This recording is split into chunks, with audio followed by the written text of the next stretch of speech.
All right, man. We want to welcome to everybody to another episode of Levi's U Sports Talk. First, I want to thank my sponsors, Steve Aguado for the banner and Justin Womack for the chain y'all see there. Also, if y'all need any softball or baseball equipment, get with RJ Bernal. I said your name right, RJ, because I had to call somebody because I was gonna screw it up. Make sure y'all hit the subscribe and also like the video. We want to welcome the Bombers National Program Director and Head Coach of Bombers 18U, Scott Smith, to the show. Appreciate it, man. Excited to be here. Chance to talk with you. Yeah, it's been a long time. I've been trying to catch up with you, but I kind of wanted to ask you in person instead of going through somebody else. So Yeah, no, I appreciate it, man. oh Appreciate yeah, you tracking me down at the ballpark. That's a good yeah, place to do it. yeah. Oh yeah, I seen you Saturday. You was on the phone, and then my daughter game started, and so I was like, Sunday, I have to catch him. I have to get him. Good deal. I'm So, glad you did. yeah. So first we want to start off talk about your upbringing and what made you join the military. Yeah, man. I think I probably grew up like a lot of kids had no idea what I wanted to do in life, and um, I joined the military literally on a whim. I was driving through San Marcos, Texas, and I saw a sign that said "Be all you can be," and I literally pulled off the road and joined. And I think within about a week back then, you could ship out pretty quick. So within about a week, I was at basic training, and 28 years later, I was it was a career. So there wasn't a lot of forethought thought to it. I didn't grow up always wanting to be in the military. Mm-hmm. I think more than anything else, to be honest with you, Leo, I think I was so used to being on a team. I grew up playing sports. It's just my thing, and I wasn't on a team at that point in my life. I got to a place where I just didn't feel like I was part of a team, and I figured, well, you know what? I'll just join the best team on earth. I'll join Team USA and wear some green and join the United States Army, and it was a great career. I enjoyed it, so it was good. Okay, and what sports you played? I played football and baseball. I played them all growing up, but I think by the time I got to about probably the middle school time frame, I played football and baseball, and I'm one of those guys. I was never big, but I played hard, man, and I was good at it. I was good at both of them, and good, at least good in my own mind. I was good at it, and I enjoyed playing, and just never really had the size to take it too much further than that. But at the end of the day, it was really more about being on a team. And so when I joined the military, I joined the infantry because I asked them, I said, hey, we get to blow stuff up. And they said, absolutely. And I said, well, then that's the team I won't be on. So, Hey, that's funny. You do y'all blow something up. If not, yeah. I don't want to join them, right? Yeah. Do we shoot guns and blow stuff up? And they said, well, we got a spot for you. So I joined the infantry. So that was it. Okay. And so you're assistant at TLU. How did that job come about? Yeah, it's really friendship more than anything else. TLU is about 10 minutes from where I live here. I live here in New Braunfels, and they're in Seguin, so it's about 10 minutes away.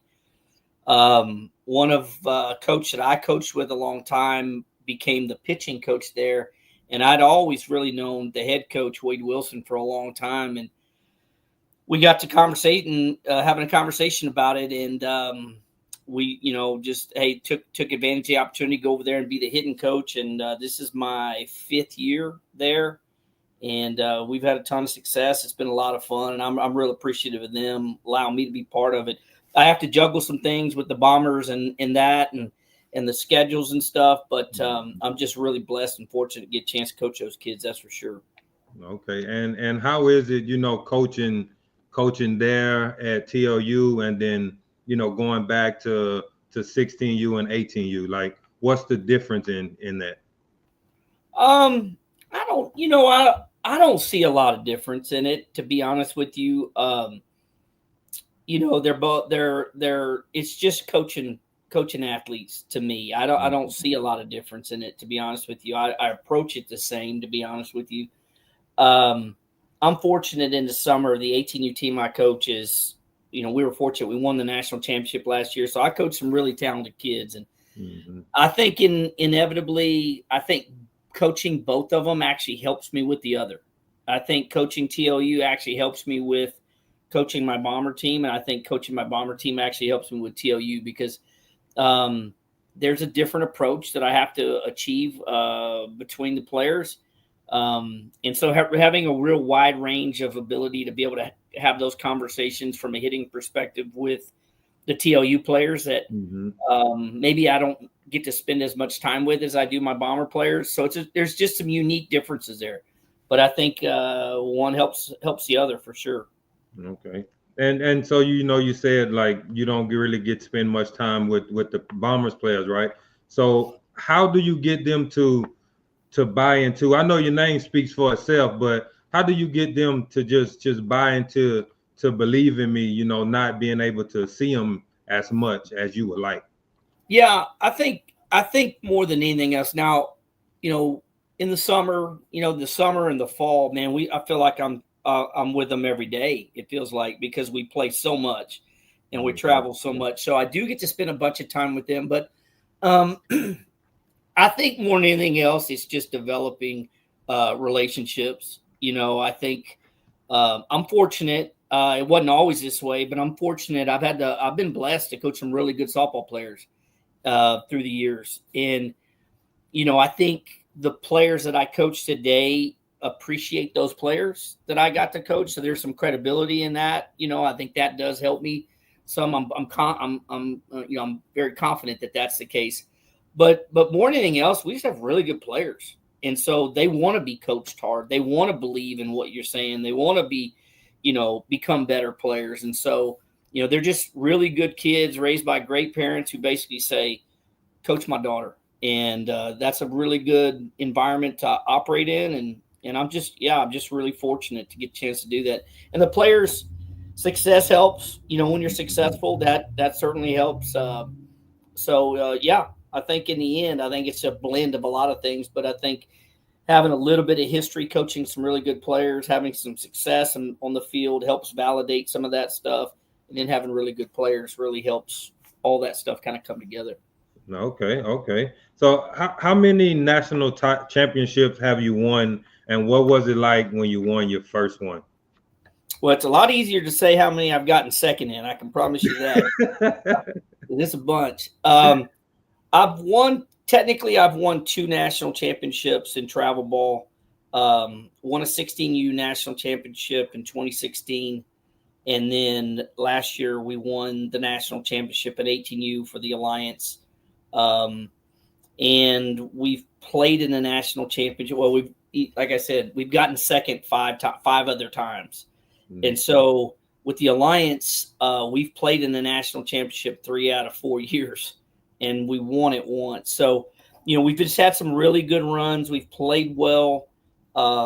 We've had some tough luck in some of those ones that I think that the team we had in, I guess that would have been 22, may have been the best.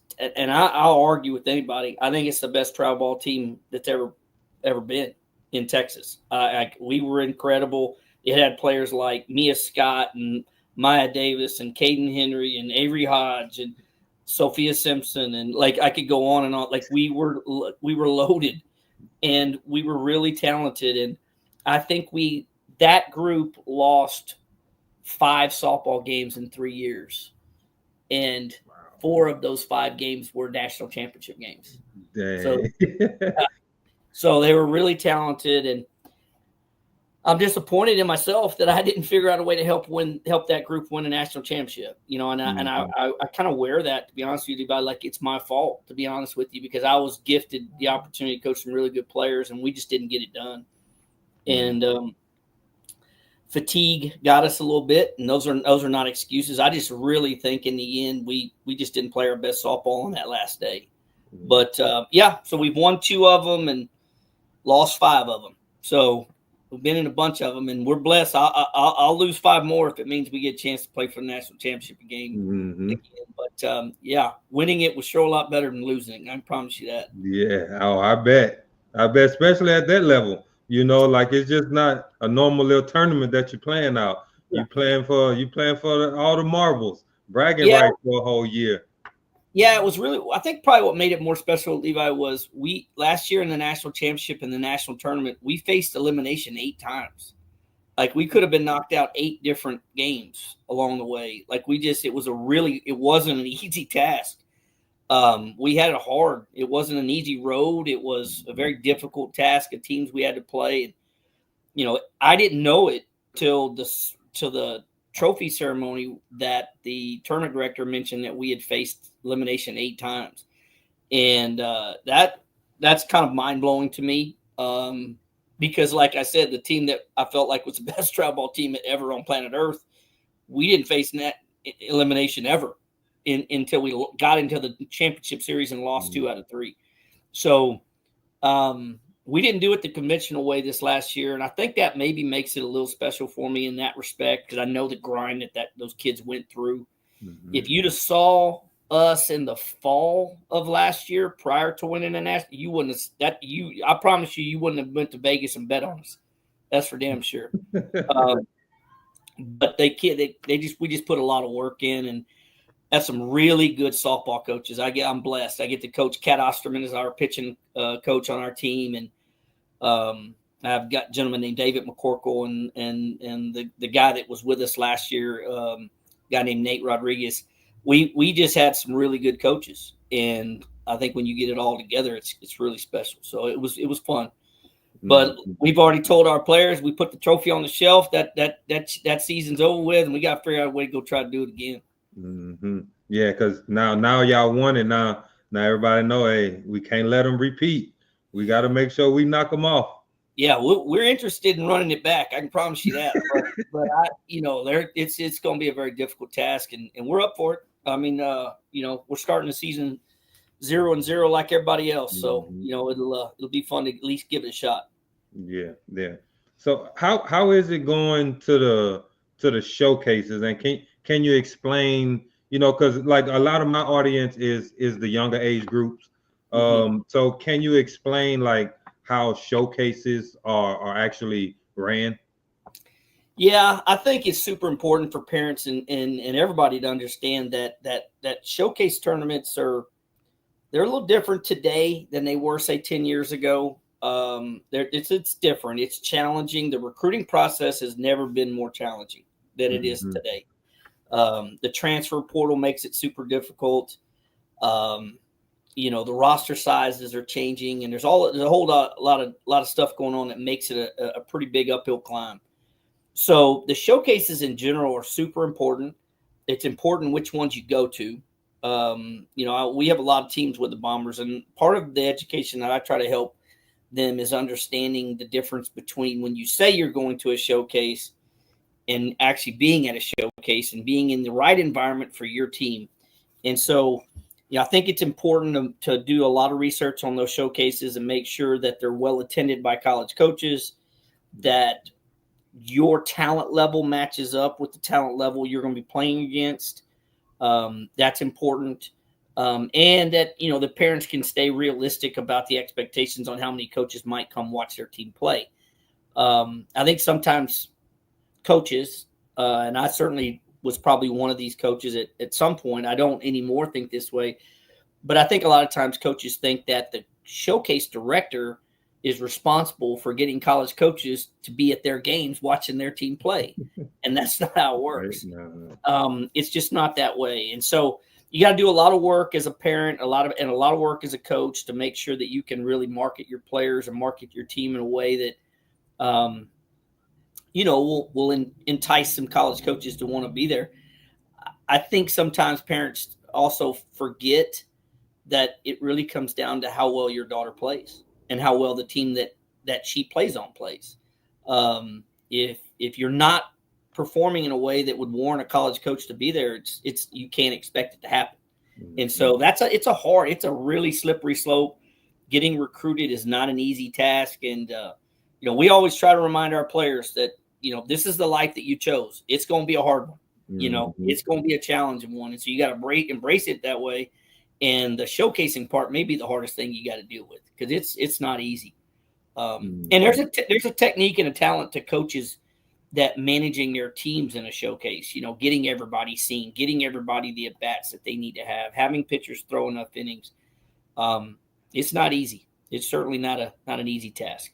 Okay. So kind of like the colleges, based on the kids' talent, those colleges come out. But not every showcase gonna have Alabama and LSU and Texas, and but that's the thing that like a lot of the parents in the younger age group, everybody want their kid to go D1. Of course, everybody do. But realistically, if you pay attention to Bombers page, the Athletics Mercado page, the Bat Busters page, all the pages on Facebook and social media, a lot of the girls go to the smaller colleges, right? Yeah. Is that 1% or maybe even less than that that gets those big time schools even to come even look at them. So once these kids at these younger ages get to that older age group, they got to understand and know, like, if you don't see those colleges out there, you still have to perform the best of your ability. Yeah, I'll tell you, one of the big piece of advice we try to give our Bomber players is find out where you can play, right? Mm-hmm. A lot of times players go backwards, right? It's D1 or bust. That's the only camps they go to. That's the only people they want to play in front of. And then all of a sudden, they're not paying attention to all these other places that are willing to show them interest. And they haven't even validated if they can play at that level. And they're talking about this level. And so what we always suggest is for players to go through the process and confirm that you can play at a mid-major. Go to some of their camps. Get interest by them. Let them say, man, I'm really interested in you. Okay, cool. Okay, so you have an interest in me. It's real. It's valid. My travel ball coach has validated that. You do have interest in me. Okay, step it up a notch. Go get some visibility at some schools maybe above that. All right, there comes a point at which it stops. And all of a sudden, these coaches are no longer saying you can play at their school. Okay, I know I can play from everything here down. Okay, now let me focus my attention to this. Not a lot of people want to go down that path. That's like that, like you said, they want to go to A&M or Texas or LSU or OU or wherever that might be, which I fully understand and respect. Right. But Texas is going to recruit about 5 players a year every year. That's it, 5 players in a signing class. And it's going to be up or down a player or two each time. I've seen their recruiting class be as small as 3, right? So if you say the average is 5, well, 5 of those kids 5 in the country are going to go play at Texas. Yeah.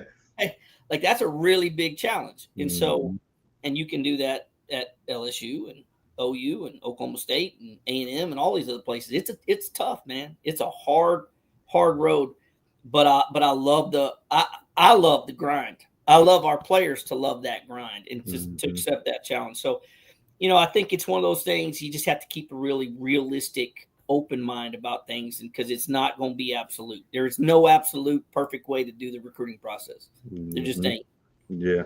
Can you explain how getting into the power pool works? I just seen recently the Colorado did their pool draw. So can you explain like how that work and like the name really makes a difference in getting in the power pool or not?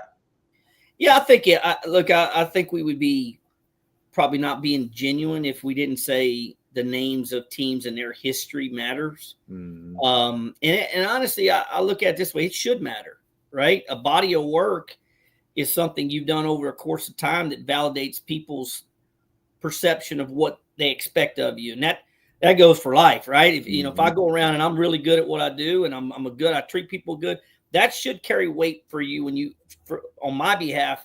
When you start to make decisions about me, is what have I done in my past? How have I operated? What does that look like? So I think that for anyone that would try to sit here and say that it doesn't matter which team you play for or any of those things, I think it does to a certain extent. But I think what that does, Levi, more than anything else, it just opens the book for them to consider you, right? Like that's the name gets the book open. Now, what's on the pages in the book? Right? How well have you performed last year? How did you do at nationals? What did you do at this tournament and that tournament? Because it really truly does. I've sat in the room with those guys, and I wasn't the decision maker. but I was part of the conversations that helped the decision makers understand what they were looking at. And they do their due diligence. They do their due diligence to really pick the best teams that belong in the national power pools and the power pools and the supplemental power pools. They're not in a room. They want to run the best tournament on planet Earth. Right. And so they're not in the business of screwing people over and how people maybe take it sometimes. But if your body of work doesn't warrant that, it's really difficult to have a beef about where you might get put. But I think more than anything else is, and that's why I tell our teams, you've got to do enough and you've got to be consistent enough to get the book opened, right? They got to want to read your book and see what's in there. And if you're not doing that, if you're not playing against the best teams, you're not playing in the best tournaments, you're not performing in a way that validates who you say you are or who you think you are, then how can you assume they're going to think you're that? Or how can you assume they're going to validate that in their own mind to say, yeah, you deserve this spot? So that's kind of how it works. It helps when you perform. And that's just life, man. It's just inevitably that's how it is. And there ain't but so many spots in there. So they got a hard job. I don't envy that job. I promise you, I don't envy them having that job. Mm-hmm. So what is it that separates the Bombers org from other orgs? Man, you bet you get people mad at me on here, dog. I don't know that there's as many things as you might think that separates us. There are certain things that I feel like are dramatically different in the way we approach things. Mm-hmm. I promise you, we lace our cleats up and grab a bat and hit it just like everybody else. That don't make us different. Our colors might be different. All those things. Those are differences. But that's not what I would say if I was trying to explain to someone who's sitting there trying to decide, do I want my daughter to play for the Bombers or do I want my daughter to play for whoever, right? I mean, you can just put a name on it. It don't matter, whoever. Mm-hmm. There's some really, really good softball programs in the state of Texas. All over the country there are. And I wouldn't say a bad thing about any of them. Mm-hmm. I would say one of the differences between us and maybe other people is we legitimately are committed to player development. That is a significant thing for us. Developing players to play at the next level is truly a thing. Player development is a word that gets thrown around by a lot of people, but if you dig into what they're doing in player development, they're not really serious about it. They say it because it's a cool catchword to say. If you dig into ours, you're going to find legitimate meat and potatoes about how we go about developing athletes and what we think are some of the important things that have to be developed for a player to go on and play at the next level and perform well. And again, that's all really good stuff to say. If you don't back it up, then it's just words. Our players are going to college and backing it up, and they're playing on day one as freshmen at a super high level. They're becoming All-Americans. They're playing for Team USA. We're validating it in real time to ourselves, right?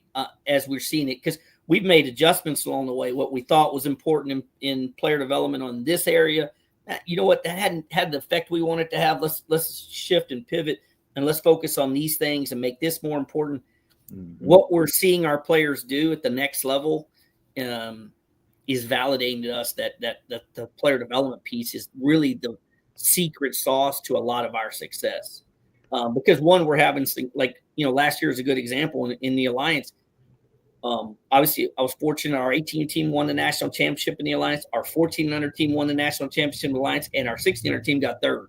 We almost swept the Alliance. Yeah, and that's not an easy thing to talk. I mean, winning one's one thing. Almost winning three of them, that's a whole different thing. And so I know that from a player development approach and player performance on the field, that's probably the biggest thing, Levi. If I was just going to sit in a room and debate with somebody why we're different than somebody else, not a scenario where we're better than you. Yeah, right. We're different than you. I promise. And so, yeah, I think that's probably the biggest difference is the player development piece more than anything else. Okay. I mean, that's a major key.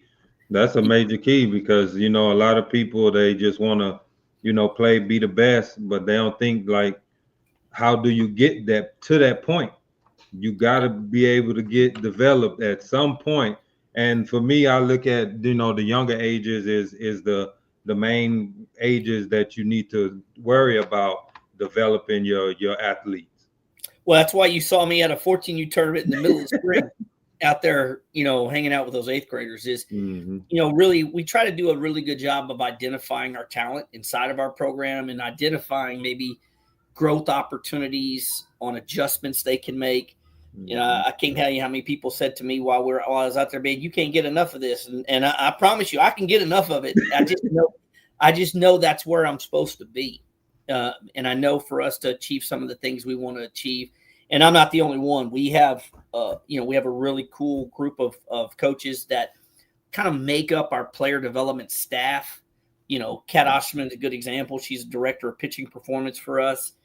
And there's a big difference between director of player development for pitching and director of pitching performance, because pitching performance is the way our pitchers perform on the field, where the player development piece is what we do to be ready to play on the field. And she's really important when it comes to our player performance piece. And so she just did some training for some of our players last week, as a matter of fact, through Zoom. We had a lot of high school kids that we try to stay connected with through their high school season, which is always hard. And so just kind of keeping their mind centered on the things that matter. And so, yeah, it's an approach we take. We're finding a lot of success with it, man. And I don't think we'd know how to operate doing it any other way now. I just don't think we could change. It's who we are. It's in our DNA for sure. Yeah. Okay. Let's say you have a player that's struggling. What are some words of encouragement that you would give her? And this can be at any position. She could be struggling on the field, pitching, catching, hitting, whatever. Like, what's some words of encouragement that you would give to her? Yeah, I'm not the most politically correct guy, Levi. So what I would probably say, you probably couldn't be on here. No, I'm playing. I'm playing. I think more than anything else, there's not any. I don't think anybody. It's so funny, man. Tony Rico and I do a podcast called Two in the Mud, and we literally just taped this the other day, and we were talking about how I think sometimes players, the catchword today is anxiety, right? I'm anxious, or I have anxiety, or whatever, right? And I understand that's a real thing for some people and all those other things. I always try to remind, if I'm dealing with a player who's maybe lacking confidence, and I guess that's where you were going with this question, like struggling with confidence, is I'm not a wizard, I don't have magic words, right? Like there is no real, catchphrase that you could say to any one person.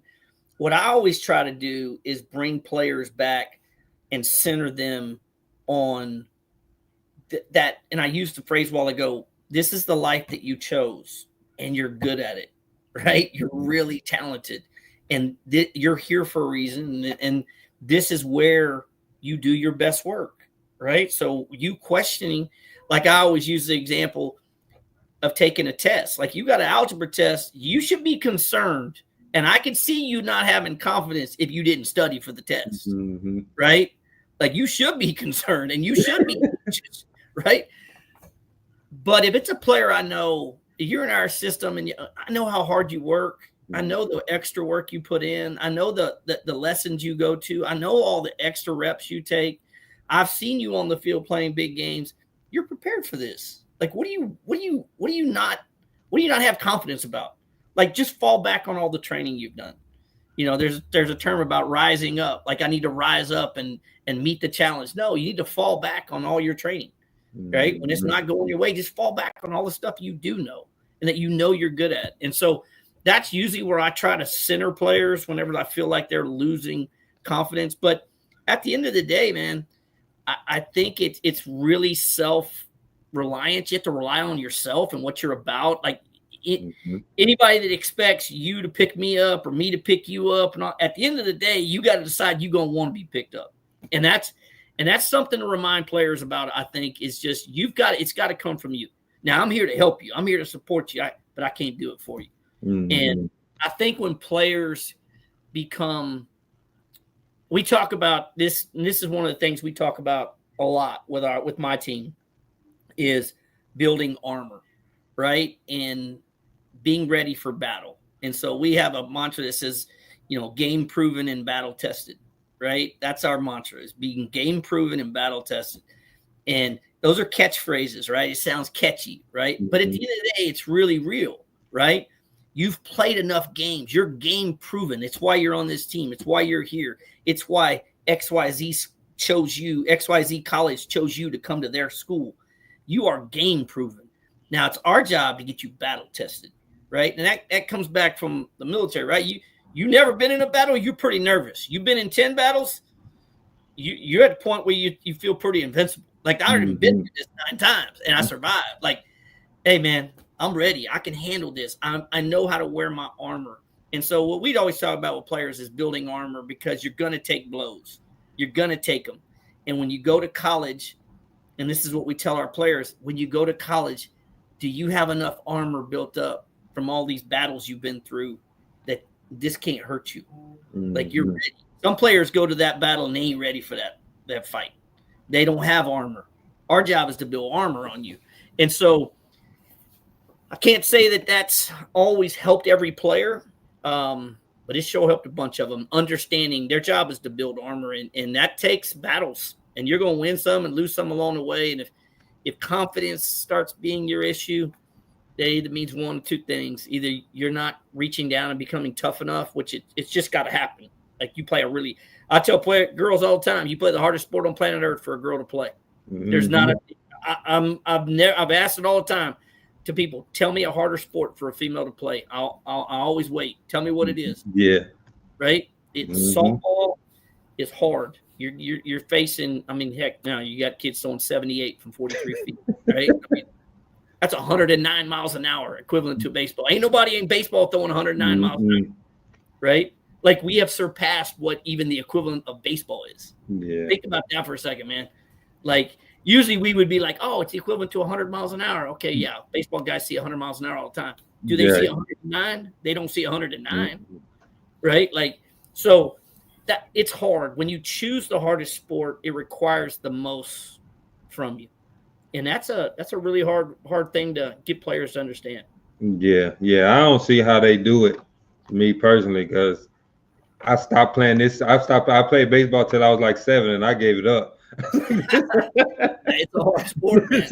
This ain't for me, man. Like, and to see, I mean, you watch most of the time, the other older girls, and I'm around the young girls, and you're seeing these girls do some of the things that they do, and I'm like, it's amazing.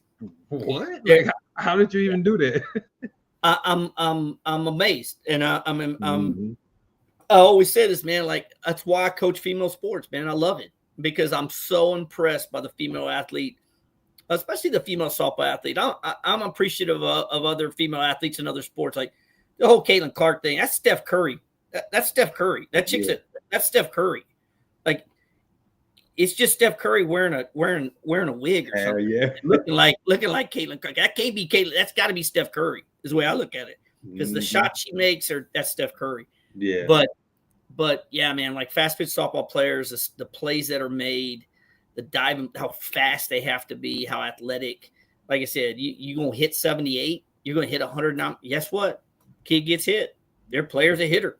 Like, it's not like she's not hittable, right. But it's just incredible, man. So I just think we're blessed. I'm blessed as a male who gets to coach some of the best female athletes on the planet, and I don't take that for granted for a second. Mm-hmm. So what motivates you to just keep doing what you're doing for all these athletes that wear the bombers across the chest? Because I mean, you started coaching your kid, and she's long gone out the sport, and you just still here, just making sure these other kids can get the best thing out of it, get it put in front of the best coaches that they possibly can. Like what motivates you to just keep going?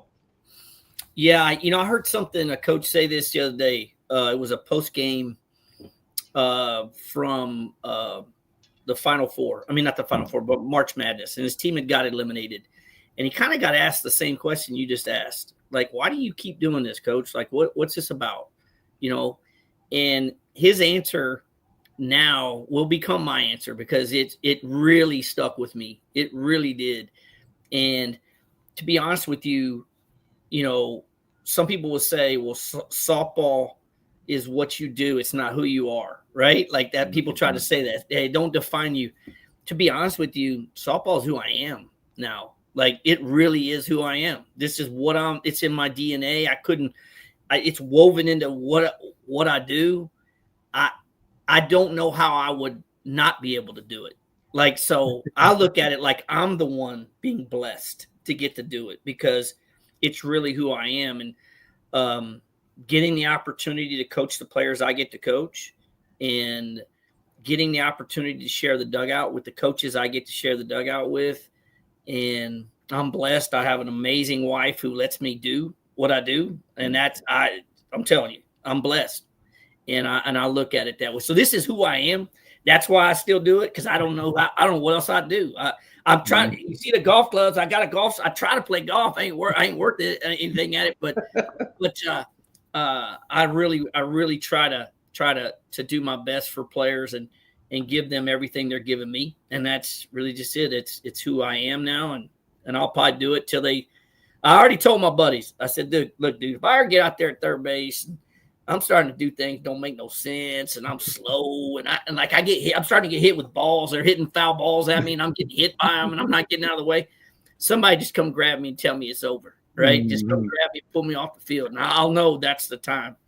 But I get asked the question a lot, like, how long are you going to continue to do this? And I think, honestly, I'll say till I'm not good at it, I guess. And I don't know that I'm good at it now, but I feel like I've got a lot to give to it. So that's kind of that answer makes sense, but it's who I am today.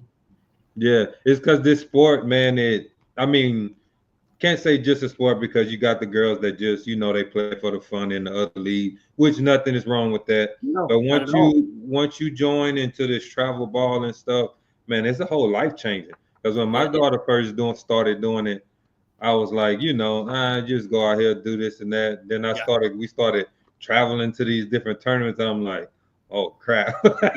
like this is real. Yeah, you're hooked now. You're hooked. Mm-hmm. Yeah, and that's what made me want to start doing this, right? Yeah. Because I help coach the younger ones. And then, when the older one is playing, I'm on the other side of the fence and you always hearing, why coaches do this, why the coach is doing that. And so I'm like, why don't I just start a podcast and I can ask these coaches why they doing this, and that's how I started this. I guarantee you, my parents sit up there all the time asking, why that crazy son gun doing that again? I understand. I understand. Yeah, hey, nothing wrong with that. Hey, you as long as you putting them in the best spot, they should understand why you're doing it, right? Yeah, no, they question anyway. Which, hey, I always say it, man. Hey, I do the same stuff. I'll sit right here on this couch during football game and try to figure out why the Cowboys keep getting beat up every weekend. And I'm questioning the coach every time I turn around. So I understand. I totally understand. I don't think that's ever gonna stop for a while. Man, they got to figure it out, bro. They got to figure it out. I'm a Cowboy fan. I'm a lifelong Cowboy fan. Look, I'll go down there and coach some Sun Guns for a whole lot less, and I'll figure it out. We ain't gonna get rolled up the way they're getting rolled up now. It's bad. It's bad because they got the talent. They got the talent, and they just can't put it together to save their lives. Hey, this next year's gonna be our year. We just keep saying it. Yep, you a Cowboy fan for real. There's no doubt. There's no doubt.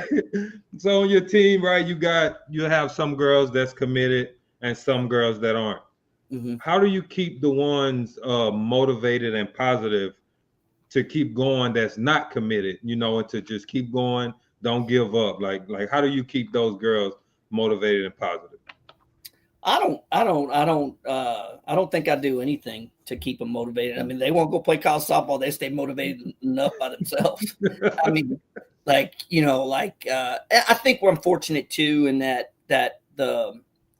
if you're going to be on our team, the team I coach, and like I said, I say this again, I'm very fortunate and lucky. You're on that team, you don't have a choice. but to stay motivated, like we're going to get beat up if we don't. Like we're going to play against the best teams in the country, and so there's nothing said, Levi. Like I think it's really more the other way. I think our committed kids, keeping them focused on the details that got them committed, right? The ones that aren't committed, it's easy. Those guys stay motivated because they're trying to get a deal. They're trying to get paid. The ones that are committed, rarely for us is it a challenge because the standard on our team is really high. And so they walk into a scenario. It's like, and I'm not comparing us to Alabama football, but I promise you those freshmen that show up at Alabama, they ain't got to be motivated, right? Like they know where they're at, right? And I think when players get onto our team on that they make it to that team, they know where they're at. They know that Mia Scott played here and Caden Henry played here and so on and so on. And Taylor Pleasance and all these different players played on that team. And now they're on that team. They don't have a choice but to be locked in. And it's not an easy place to play. I tell players all the time, playing on this team ain't easy to do. Now you take kids, and we're fortunate we didn't get second. We finally figured out a way to not get second, right? But we always had that. Like I didn't have to motivate. Do y'all like being second? All right, look, we're gonna be first this year, right? It's like the whole Cowboy thing. This next year gonna be our year, right? Well, this year will be a little bit of a challenge in that they're the hunted. Before we were the hunter, and so when you're the hunter, you're hungry. You're right, and you stay hungry. Mm-hmm. And so we've had a lot of conversations on our team about being motivated and understand the roles have switched. People are going to come for us. We'll be, and I'm not saying this from the arrogant standpoint. It's just a fact thing. If you somebody beats you and they say they beat the national champ, like that's a big deal for somebody. So, we're just reminding, but I've still got 16-year-old kids on my team. They're not supposed to be talented enough to know how to handle that, right? People coming for them, right? They were just trying to get a scholarship last, 6 months ago. And they happen to be on a team that won a national. Hell, some of these kids on my team now didn't even win that national championship. They just walked into that environment like, whoa, why is all these people coming for us? That's the way it is here. And so I think and I sent something to our players recently about how big a privilege that is, like for people to come for you and to be in an environment where you have to be locked in. You don't have a choice. And so I think there's something cool about that. And, we'll see how they handle the pressure, and it'll be some pressure on them this summer for sure. And it'll be pressure on me too. So, I see how I handle it. It's uncharted waters for this group right here. It's not like we win a national championship every year. So understanding how to navigate that and do all that, it'll be a collective effort. The players will help me. I'll try to help the players best I can. Our coaches will help each other, and we'll figure out a way to keep motivated for sure. Mm-hmm. But getting them motivated when he ain't got a scholarship, you don't have to do nothing for that. They're on it. Yeah, they're on it.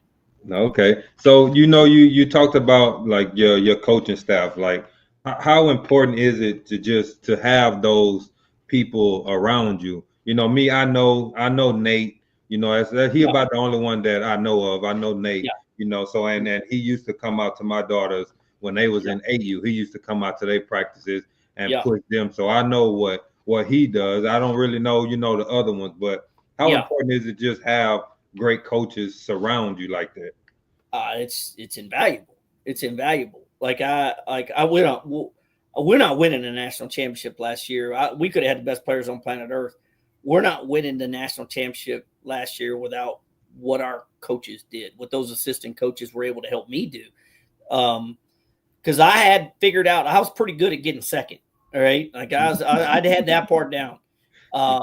And to be honest with you, only Kat had been with me on any of the other staffs where we got second. One time, Kat was on one of the teams, her very first year with us, coaching on my staff. We went to the national championship and lost in that one. And other than that, the other guys had never been in that environment. And so we're just a collective opportunity for each of us. Each of us have a specialty. And I think that's super important for coaches to surround themselves with people who are better than them in certain areas. Nate's a catching guru, right? Like Nate knows his stuff, man. And so Nate was really good at helping coach up our catchers all year long and keeping them healthy and kind of keeping them on the straight and narrow. And then help keeping me on the straight and narrow. Like Nate really was for me last year, really an azimuth, like a compass, just to keep me straight about the things that mattered, and having that voice about a coach, it can you can bounce things off. Like, it's so important to have that. I didn't call a single pitch last year, right? So like Cat Osterman is pretty damn important when it comes to that. So yeah, it's just real fortunate. And then David McCorkle, who's also part of our staff, and he's the assistant program director for the Bombers. He's like a brother to me, and he told me at times things I didn't want to hear, as a coach that maybe I wasn't doing a good job of, or I didn't see things in the lineup that maybe I was getting fixated on. So it's just having people around you that are there for the greater good, not for to criticize you and like, I wouldn't have done that. Why'd you call that pitch? Or that's not what it was. And it's just, if you can surround yourself with coaches that are willing to be part of the winning process, and we talk about that, is there's the winning process is the winning process. There ain't a different way to do it. Like, it takes good teammates, it takes great coaching, it takes luck, it takes all these things, these ingredients to create the winning process. And as long as everybody's good with doing their part to the winning process, man, you have good things. And we were just fortunate last year. We had all that for sure. Yeah. So shout out to them coaches for keeping you on the straight and narrow. It's a blessing, man. I promise. Blessing. What has been the biggest change in the sport from when you first started coaching to now? Oh, man, that's a great question. There's a lot. I think the athletes are bigger, stronger, faster.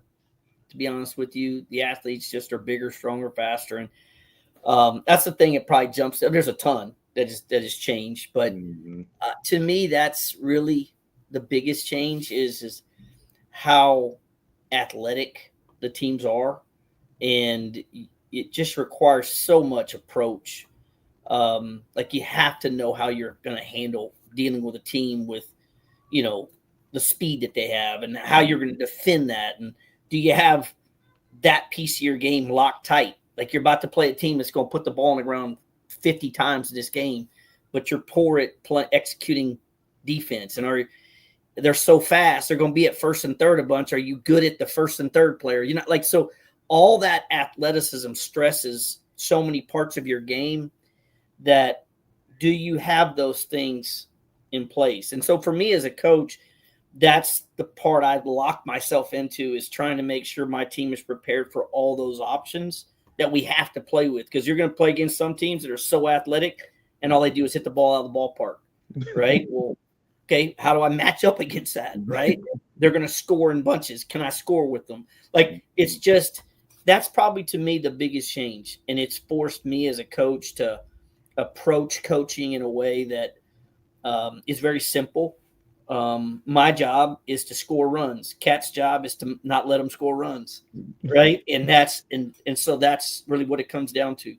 And so we simplify that process pretty well. But yeah, I think that's probably the biggest change, Levi, is that the players are just so fast and so big and so strong now.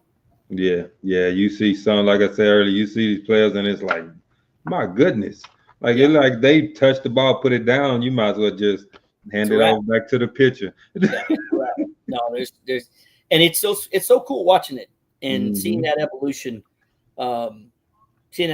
for players. And you can tell the ones that just put a ton of work into it, man. They're so polished at a young age, and it's so cool to see. The sport's in a great place talent-wise. We really, really are. So yeah, no, I think that's probably the biggest change. Okay. What's your take on the transfer portal, and what's something you would tell young athletes when choosing a school of their choice? Whew, that's a whole show, bro. All right, we can just give part of it. Yeah, that's a whole show. Now, the transfer portal is it's an animal. It's one of those things that like I always say, the cows are out the gate. We didn't have the gate closed. The cows are out the gate. It's on now. Like they're not going to change the transfer portal. Like it's just what it's going to be here probably for the rest of the time. Mm-hmm. And so now you just got to know that going into it and navigate that process. And so choosing a school, here's the best example I can give is back in the day, back when my own daughter played, my daughter graduated college in 2016. So she's been out now almost 10 years, right? So we're talking about a 10-year window. And back in that time frame, players were getting, like, she got her first offer in 8th grade, right? Mm-hmm. Like that's just, I mean, her first Division I offer came in 8th grade. So by the time she was a sophomore, she had a bunch of all that. She had to figure all that out. Well, now you don't get to have contact a Division I school if we're just talking about, because there's so many different divisions. Obviously, I coached 3 with TOU.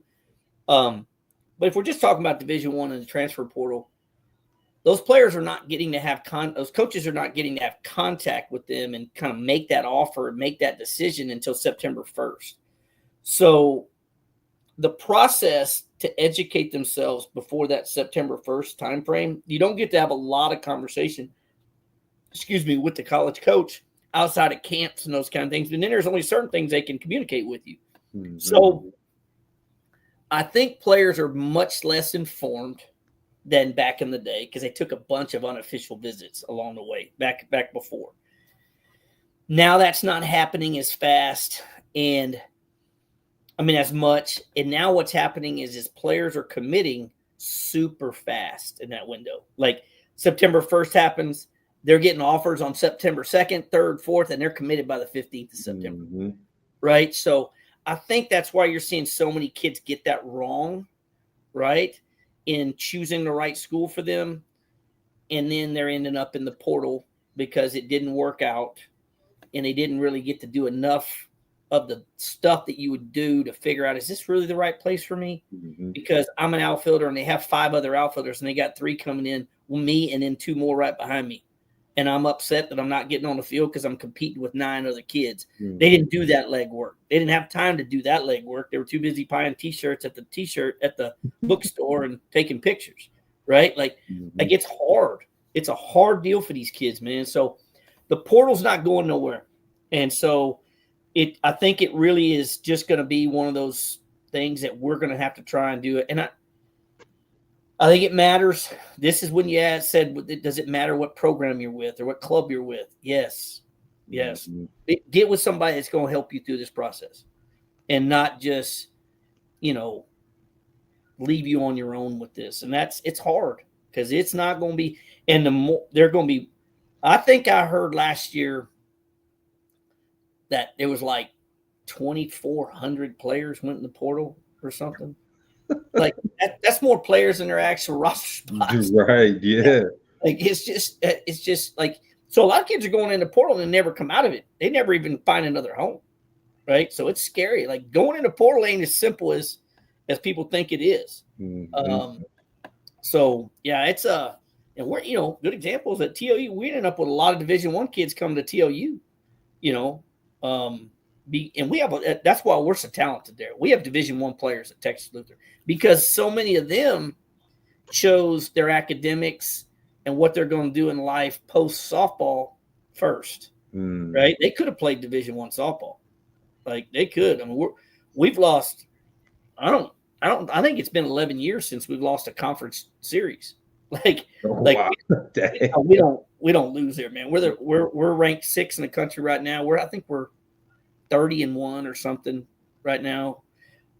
We have Division I players that play on that team, but so many of them want to be nurses, and you got to go to a school like this. It's got a nursing program, and it'll give you the flexibility. So that's happening. I think that's going to happen more, is what I think. I think you're going to have those fringe players that became walk-ons at Division I schools before. It didn't work out. Then they ended up in the portal. I think some of those kids are just going to maybe use a little common sense and go, instead of doing that, I'm going to choose a place that's going to set me up for my success post softball. Mm-hmm. And I think that's probably going to become more the norm.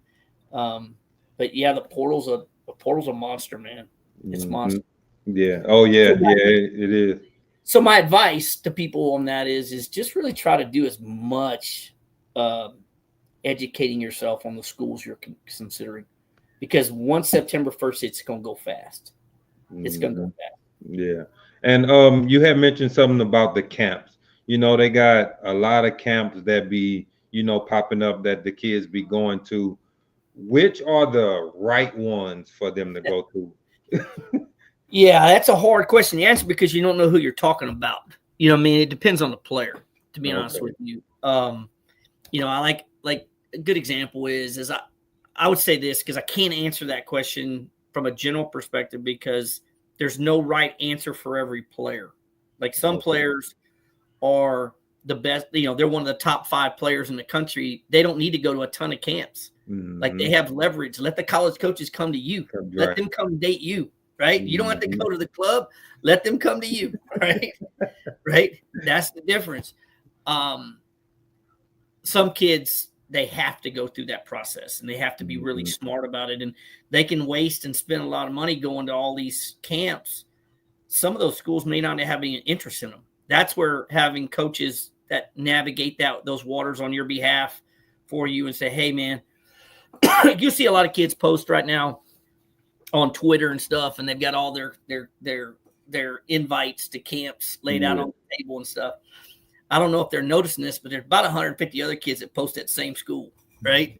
So they're sending those to everybody, and it makes those kids feel good. I totally get all that. But what we try to do, and we try to be really involved in the process, is trying to communicate with college coaches and go, hey, is this really a kid? Not saying you're going to recruit this kid, but is this a kid that's on your radar? Like, is she legitimately on your radar? Because if she is, she'll go to the camp. Like, she'll go to the camp. And the real good ones, college coaches will be up front and honest and go, Coach, she's look, what's her name again? And they don't know her name. That tells you a lot, right?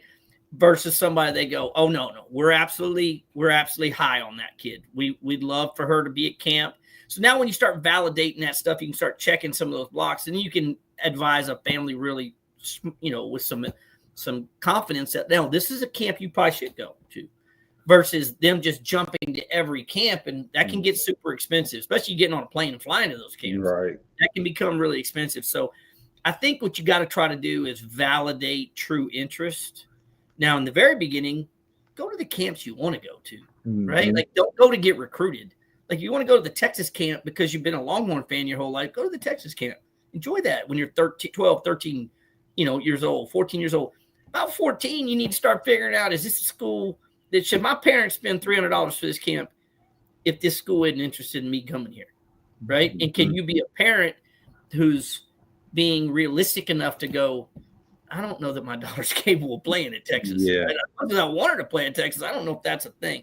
So those are tough conversations for families to have, because obviously we'll, like everybody, we'll do whatever we can to make our children happy and all that stuff. But I think at some point there's a line in there where you cross over into realism, and then realism starts coming into, it's what I said before, go to some of those camps along the way up that chain, where you go to and I'm not touting Texas Lutheran, I was using an example. Go to a Texas Lutheran camp and go, yeah, where we're able to go, no, you can play. And if you ever had interest in here, we have interest in you. Just know that, right? Because that's the way we have conversation, because we can do some of those things at the Division III level that they can't do at the Division I level, right? Okay. But a lot of times we got to wait, right? At D3, we got to wait, because they got to go through the whole process of getting rejected at D1 before they end up back to us, right? So it's a tough challenge. It is not an easy process for parents to navigate it, so it's really trying to be, and I'm trying to say this without telling people that they have to do this, but if I was just being honest with people, they've got to be realistic about what level their daughter can play at. And once they get those glasses on, like where there's common sense into it, then they can start choosing the right places and have real cool, legitimate conversations with their daughter about this school and don't you want to be a nurse or don't you want to be an engineer? Well, this has got a really good engineering school. What about attending that camp? They're sending you stuff too. Let's go to that camp, see what that's like. Let's just check it out, right? Like that can be a really powerful thing once you start down that process. Because at the same time too, you don't always know how kids are going to develop athletically. They get a late growth spurt, pop up, and you're thinking, dude, you're too good to play there now. Like there's some things that happen for you, and these schools really are interested in you. Well, that's a cool thing too, and that happens. That certainly happens. Okay, I have a question. She's actually from a 2014 Bombers player, and she wanted to ask you, what are your goals for the younger players within the org, and what should be their main focus at the younger ages? I know grad classes, so help me. How old is a 2014 player? 24.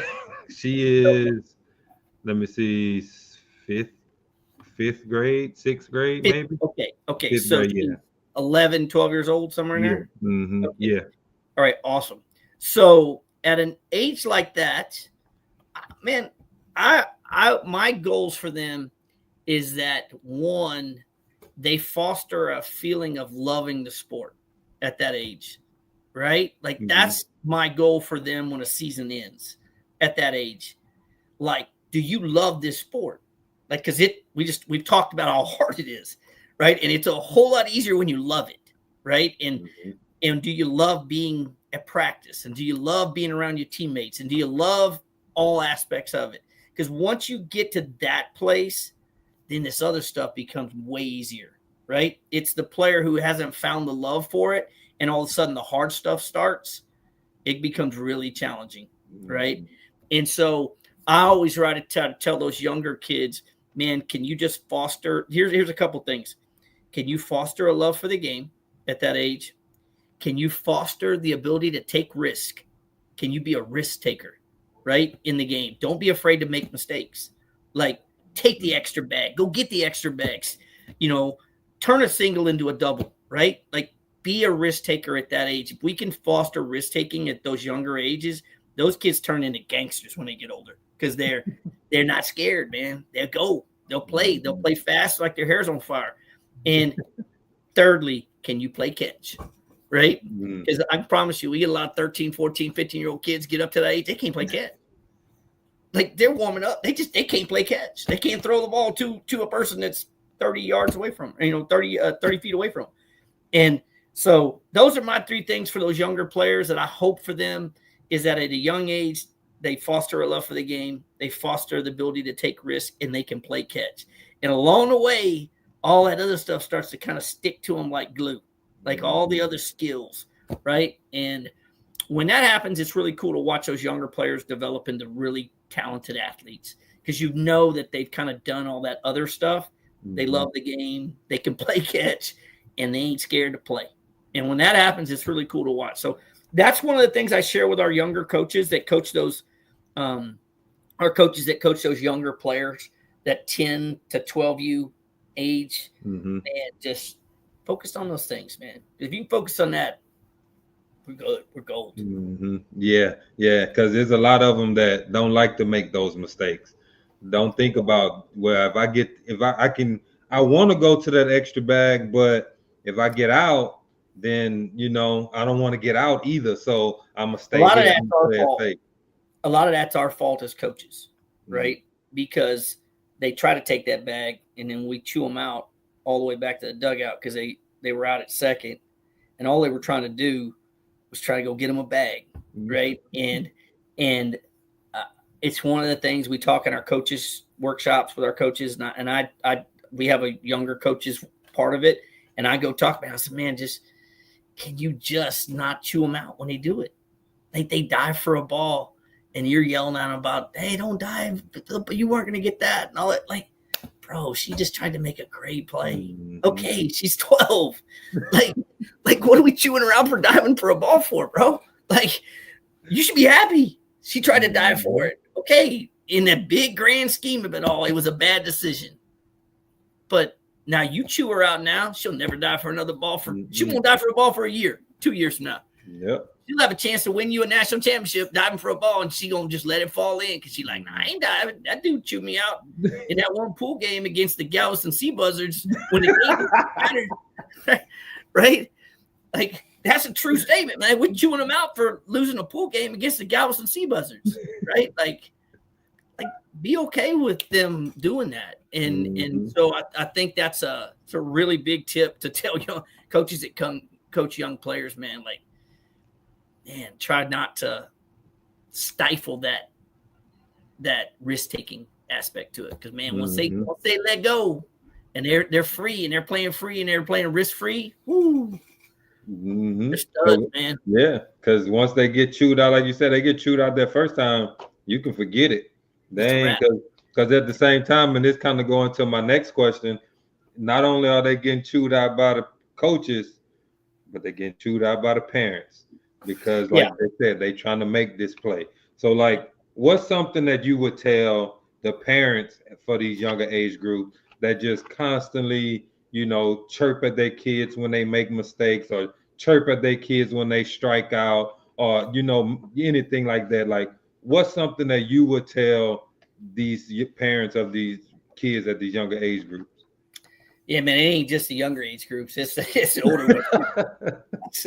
So let me make sure that I'm fixing to qualify what I'm fixing to say to you. I was this guy, okay? Just because I was a coach don't mean that I wasn't this. I was not good at what you just described, right? It took, and this is where I'll tell a quick story. It took until my daughter was a junior in college for me to fix myself. So think about how jacked up I was through the process, right? Now, what you described is a parent sitting in the stands chirping at the field about do this, don't do that, why'd you do this, those kind of things. I never did that. Even when my daughter was in high school or in college, I didn't do that. I just sat in the stands, and in fact, I tried to get as far away from as possible because I had no control over the outcome of the shit. And I was stuck out in the outfield, so I just stayed out there. And so that was my easy way to get away. But the lesson that I learned was that our players, your daughters, what you're describing as these parents, they have coaches. They have them, right? Let those coaches coach. And the story I'm going to tell you is, and I used to be the guy because I teach slapping and my daughter was a slapper. And so, this goes all the way into college. Her college game would end, and as soon as the game would end, I'd go hug her. Whether they won or lost, I'd give her a hug. And then the very first thing out of my mouth would be, hey, why'd you take that pitch in your second at bat? Hey, you had a chance to do this, and you should have done that, and you should have done this, and why'd you swing at this pitch? And I can't believe you did that. And that was me. That was me. And my daughter, this was nuts. So I had done that all the way through the process, right? So this was her junior year, and I'd done that. And I kid you not, man, I did it. I saw her play, and obviously I must have done that. And half the time I didn't even realize I was doing it, right? I was just trying to be her parent. I was just trying to tell her something. She sent me a text. It was about that. You can't even see my two fingers, right? Like the text was that big. The gist of the text was, why can't you just be my dad? She might as well took a stake and drove that right through my heart, Chief. And the gist of it was, I don't need you to be my coach all the time. I have coaches. Now, when I want you to be my coach, I'll ask you. But what I need you to do is be my dad.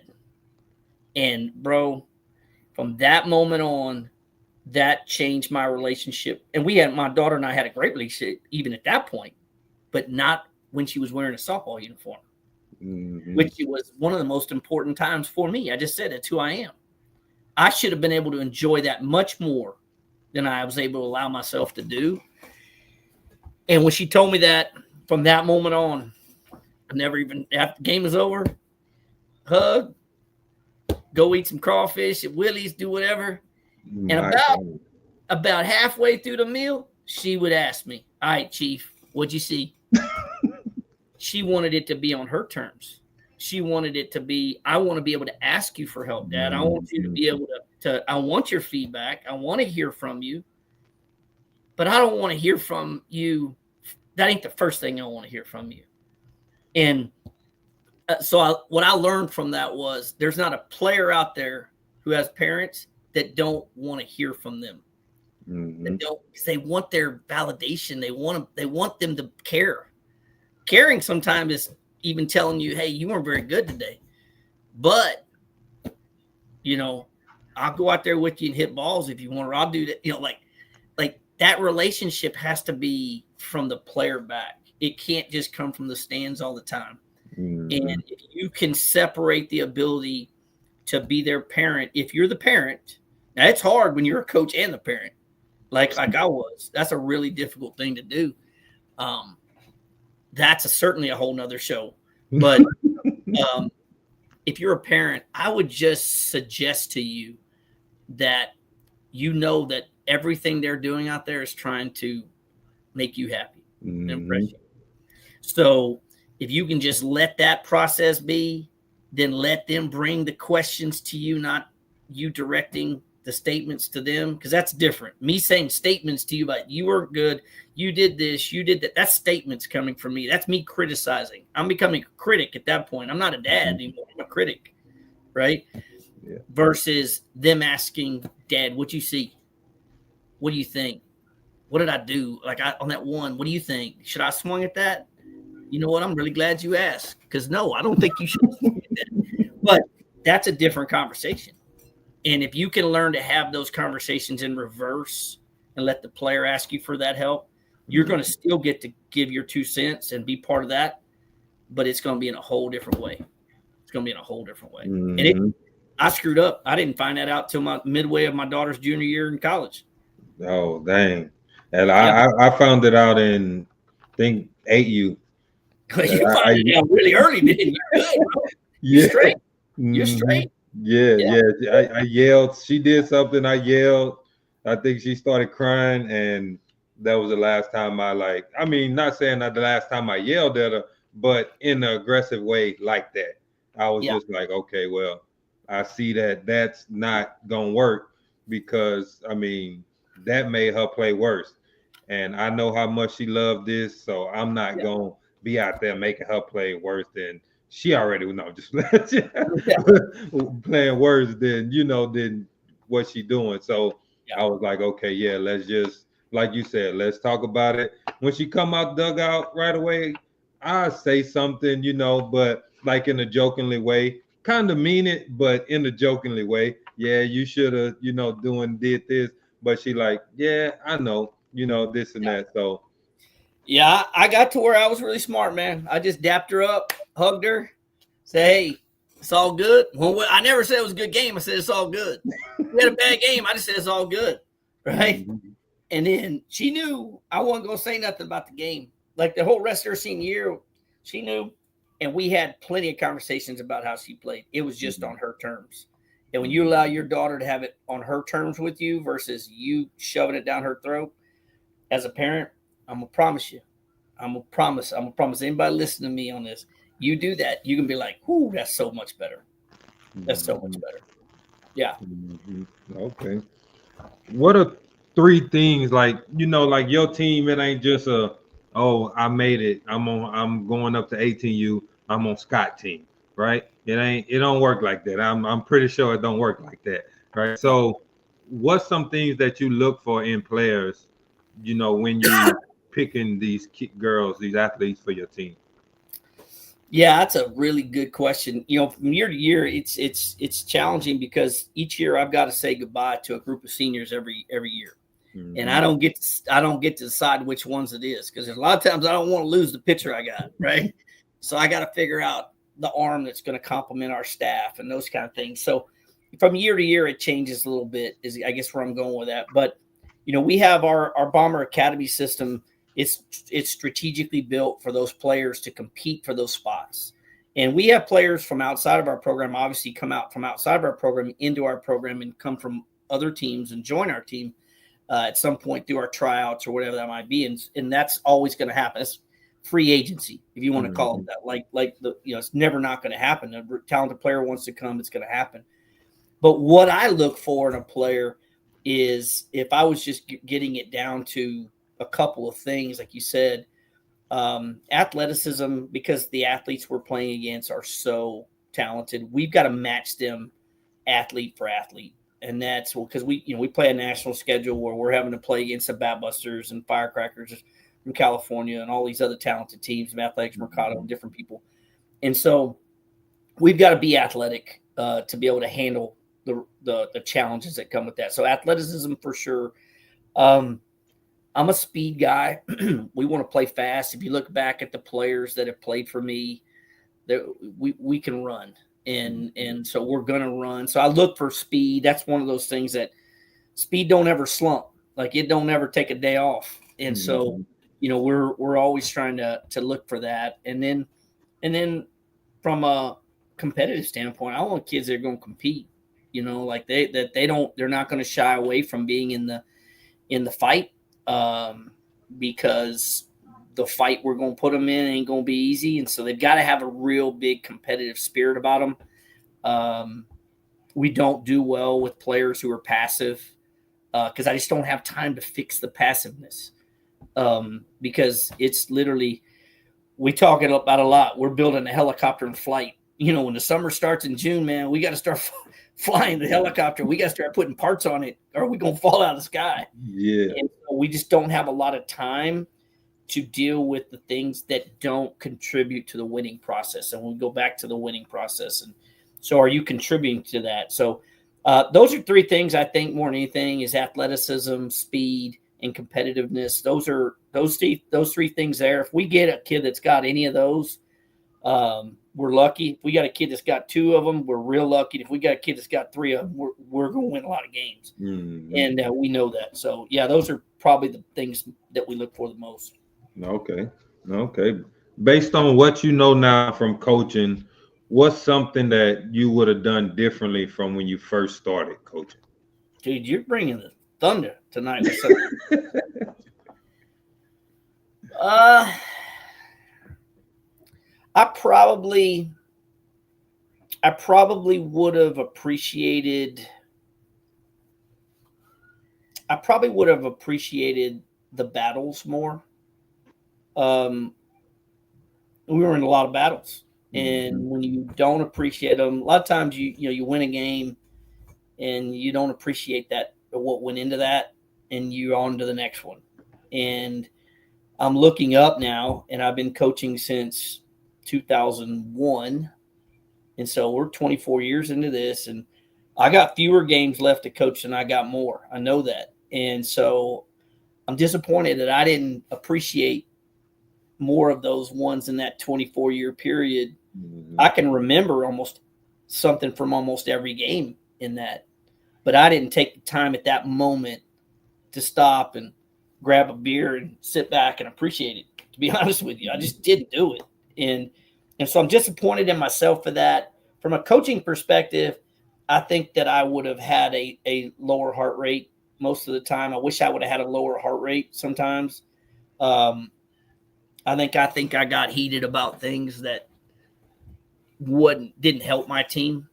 Probably hurt them more than it helped them at times. And that's just the military in me. I don't mean this like in a weird way, but I was a fighter, man. Like, and so everything seemed like I always felt like I was supposed to fight for something, right?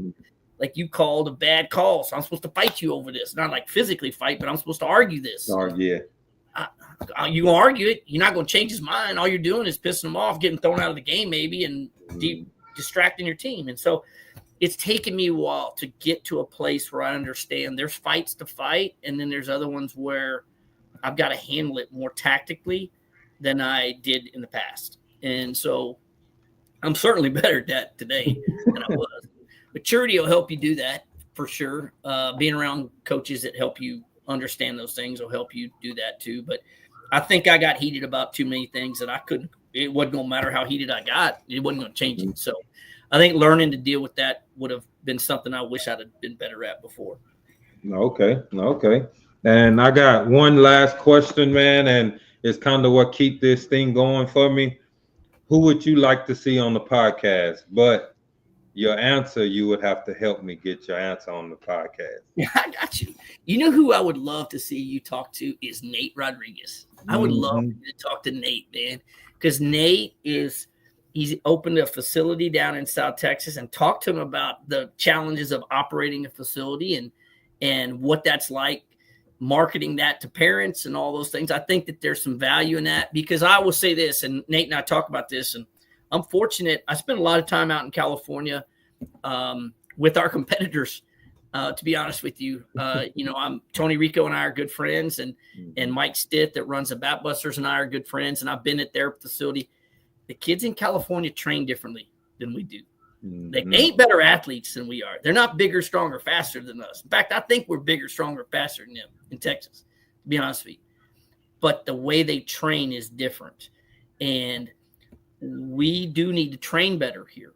And so Nate's committed to that. So the answer to your question is, I'd love for you to talk to Nate and hear the challenges of opening a 30,000 square foot facility, and keeping it going and satisfying the needs of all the different players that you got. And so I think he'd be a cool one, and it'll help kind of promote his business a little bit, and I think you two could help each other in that conversation. So I think, and I'll certainly help you get him if that's something you decide you want to do. Okay, yeah. Nate, my guy. Like I've been knowing Nate for a good while. You can make that call on your own, probably. Yeah. You don't need my help. Yeah. So Nate, he's been real cool, and now I live in Houston, but I was in San Antonio when it first opened over there. You used to live in the motherland. I got you. You. Yeah. We was there for a while, and I remember when it first opened. The youngest daughter was playing for the 8U for Thomas Holmes, actually, in 8U. Oh yeah, he's good. So we used to go practice in there, and we went. My oldest one is now on Thad team, so we went couple weeks ago out there, and it's amazing how that thing look now. He's put a ton of work into it, man. I'm proud of that dude, man. That's my boy, and he's the pride of San Antonio when it comes to softball for me. Like he's what's good about San Antonio softball, and so no, I would love for you to chat with him about that and what it's been like for him to put that together, because I'm proud of him. And it's not just because he's a Bomber coach or anything like that. Like, I'm just proud of his effort and his hard work, and proud of you, man. This is a cool format. When you asked me, I was absolutely, because we need to talk more about the sport, and what you're doing is cool stuff, man. So I appreciate you asking me to get on here. Okay, man. Yeah, I appreciate it, man. Like I said, I wanted to catch you in person. I did ask a couple people, hey, man, can you reach out to him? But then I was like, you know what? Like, I want to do it. Like, I want to see him, because I've met you before a while back. It was before I started this. So I knew who you were. But when I got this done and started doing this, I was like, yeah, he's one guy that I want on here, but I want to make sure I ask him personally. So I appreciate, man, you for agreeing to do it. Appreciate you for being on the podcast, to dropping all the knowledge. Is very good for, like I said, I have a lot of the younger age parents, and even players that watch. So hearing from somebody of your caliber is a very good thing. Well, I don't know what caliber it is, and I don't know how much knowledge we dropped tonight, but it was so fun hanging out with you. That's for sure, man. All right, man. I really appreciate it, man. Hey, but before we go, I want to make sure everybody go and subscribe to Two in the Mud podcast. Scott got a new podcast out with him and Tony Rico of the Firecrackers. So if y'all haven't subscribed to my channel, subscribe, and go and subscribe to his channel also. Again, man, appreciate you. Good stuff, man. Appreciate you.